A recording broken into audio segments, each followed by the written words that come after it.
Баршаңызға сәлем достар. Бүгін сіздерге өте дәмді дастарханыңыздың сәнін ашатын хворостың жасалу жолын ұсынамын. Жасалу жолы өте оңай, жылдам дайындалады және қытырлақ болып шығады.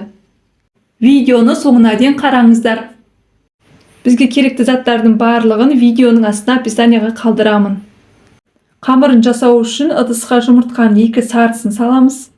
Оның үстіне бүтіндей 2 жұмыртқаны саламыз.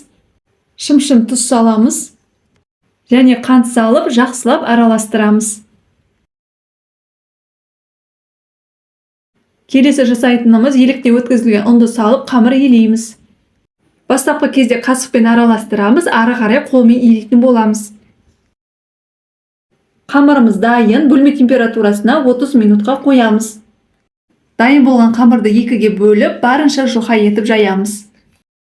Қамырды барынша жұқа етіп жаятын болсақ, хворостар қытырлақ болып шығады. Жайылуы кішкене қиындау болуы мүмкін, жабысып қалмас үшін ұнды сеуіп отырып жаямыз. Қамырды жайып алдық, енді видеодағыдай барлығын кесіп шығамыз. Әр кесілген қамырдың ені 4-5 см болады. Одан үлкен немесе кіші ету өз қалауыңызша.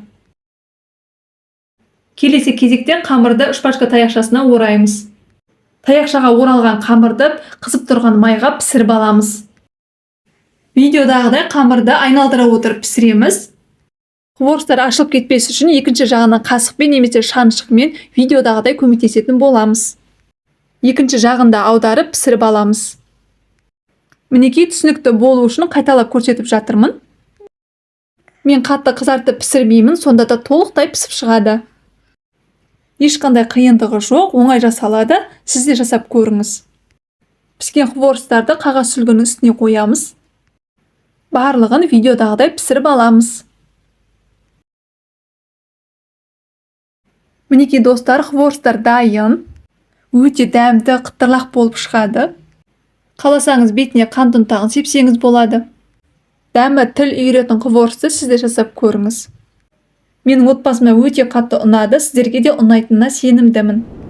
Осы видео ұнаса достар, каналыма тіркеліп, лайк басуды ұмытпаңыздар. Сіздермен болған Ақшолпан.